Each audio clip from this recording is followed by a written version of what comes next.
Thanks for stopping by at Twisted Art Designs. Today I'm showing the Faber-Castell Pitt Artist pens and a swatch sheet that I created for them to put into my swatch book. The tip of them are a brush. They're a brush tip pen, and they do come in a fat tip pen also, but those are on a different swatch sheet because they're actually called Big Brush, I believe, and so it is a different, they're a very wide pen, but it's the same ink, and there's 42 colors of those, and there's 64 colors of the skinnier ones, but they're still the same Faber-Castell Pitt Artist pens. They are highly pigmented India ink. They are very, very high light fast rated. All of them are excellent for light fast. So if you're somebody that does professional art or artwork on canvas, mixed media, things that you don't want to fade, that they're going to be out and displayed, these are great to use. They're permanent, they're waterproof, they have a flexible brush tip, and they're acid free, they don't have any major smell to them, and they don't bleed through paper, which is really, really nice. I know that there are several places that sell them open stock. dickblick.com or blick.com is one that sells them open stock. They also come in sets, all different sets. Sometimes they sell them in sets that are like all the warm grays, all the cold grays, flesh tones. So they have little sets of like 6 that go together for doing faces and things like that. Or you can buy a big set to get all 60 at one time. The additional 4, I believe, are some of the grays in a gray set. They're great for sketching, drawing, fashion design, illustration, and mixed media projects. On my swatch sheet, I make notes all the time in handwriting, and I don't include that on my swatch sheet that I have for sale because I feel like that's something that you should do. You should play around with your own art supplies and figure out what kind of notes that you need to make. But the notes that I made is that they're very light fast, they're India ink, they're permanent, they're waterproof, and they're water soluble only when wet. So here's the thing about that. When I'm swatching, I always swatch out what I call dry swatch and a wet swatch. Dry swatch meaning right from the pen, you see exactly what it looks like. Wet is when it's added with water from a water brush. And I do that because I want to see blendability. I want to see how do they blend with water. Are they water soluble? I can never say that word.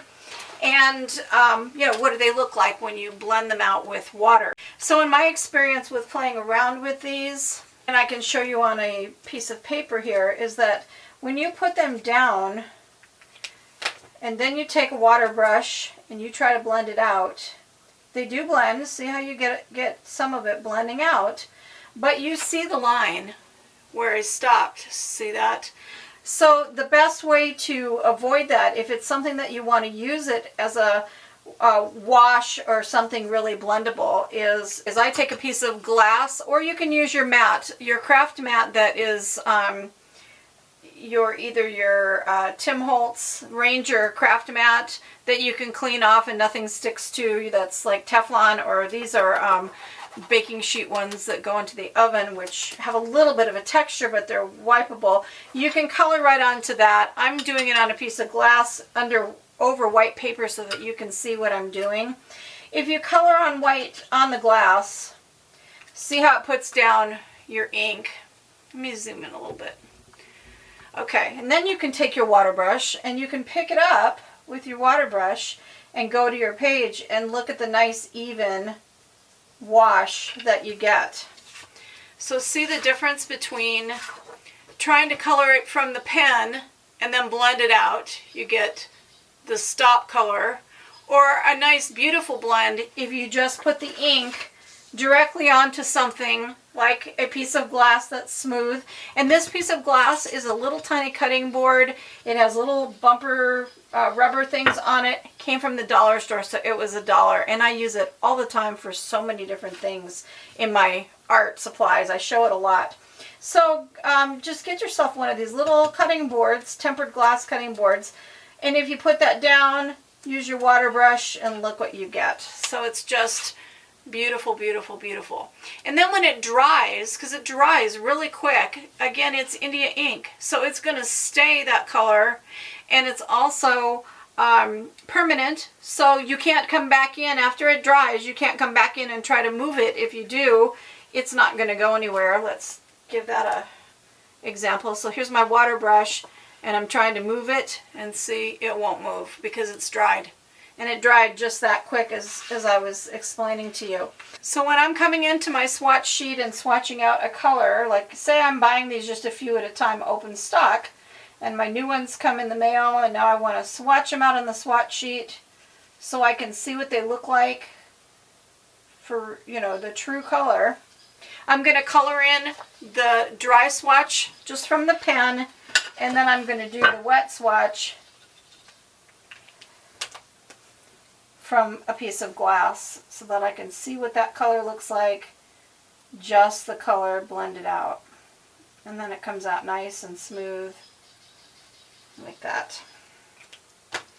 So that's how I do my wet and dry swatching. And a couple of super important tips, like some people kind of mock me and make fun of me that I go to all this trouble to make my swatch sheets and swatch out my art supplies, but here's why. This is number 156, Cobalt Green, and that's the one that I just colored right here. Look at that color, and this is on good watercolor paper. I printed on watercolor paper. So look at the difference. Look at the difference between the pen and the swatch. It's nothing like it. Nothing, nothing, nothing, not even close. The pen is really lighter and bluer, and look at the color that it swatches. So that's why I do this, because if I'm doing artwork and I see this beautiful color and go, oh yeah, that's the perfect blue to just put a glint in eyes, you know, like if I'm doing a portrait or a face in my art journal of just, you know, some quirky cute girl or something, and I want this beautiful blue, that might not be what I'm going to get. I'm going to get this really deep color right here. So I refer to my swatch sheet. I print them out on good paper. You can't swatch on copier paper. It does not work. Copier paper just grabs everything and you can't blend, you can't get true colors. You need good paper. So you either need mixed media paper, or this is 140-pound watercolor paper. My printer is a Canson, it is a, Canon. It's a Canon inkjet printer, cheap, 30-buck printer from Walmart. And it prints super well. I don't have any problem with bleeding, except right up here in this one color, it bled just a tiny bit, but I think I was too fast when it came right hot off the printer. So I don't worry about that. And these swatch sheets are printed landscape. So you do want to make sure that you, when you're setting up your printer to print your sheet, that you set it up for landscape printing, because otherwise it'll print, your paper goes in your printer like this, and it'll take this long item and it'll only print a little portion of it right up here at the top. The rest is going to be off to Murphy over here, because you need to have your printer saying that it's printing in landscape version, and then when you put your paper in like you normally do, it'll print out correctly, because all these swatch sheets are done in landscape version in Microsoft Excel, and it's so that I can slip it into a sheet protector and put it in my book, and it's all on one page. If I put it this way, it doesn't quite all fit with my dry and wet swatches. So just so you're aware, if you do purchase them, that you need to make sure that you use the landscape orientation to print them. And one more tip about them that I learned the hard way. I've had mine for years, and they stay really nice and juicy. They don't dry out, but you have to be sure that you put the cap on right. So when you put the cap on these, you can just put it on like that. You do hear it click, but sometimes it's not on all the way. You have to push down on the end with the B and then put the cap in and make sure you hear it click. And then it is totally on super tight. Let me see if I can get one to do it without If not, you end up having to push that little end in by itself. But either way, I push down on that end on the cap and then make sure that it clicks. And then I'm sure that it's secure and they won't dry out. Just a very important tip that you may have these and not realize that. And you feel that end that it does pop in and out, and that makes a difference in how tight that cap is on. See, it's not on tight, but when you push in this end and you do it, now it's locked. Okay, so I just thought I would share that little tip, because no one likes dried out pens. And these are not refillable, so if it dries out, you do have to replace it. So I'm sharing them with you guys because I've gone to this trouble. I love my art supplies. I'm sure you do too. Thought maybe other people might like to have these swatch sheets. So they're in the Etsy shop. They're inexpensive. Easy to purchase, instant download. You get a link to instantly download and print it. Cut your good mixed media or watercolor paper, 8.5 by 11. Load it into your printer, print it, and then swatch out your supplies and make your notes about what it does and doesn't do, what they do and don't do. Here's another example of color. Here is this warm gray number 1. And look at the pen. It is nothing like it. It's not even close. This warm gray pen, this color here on here always comes out looking sort of green tint. And look at the pen. It looks warm gray. So look at how different that is.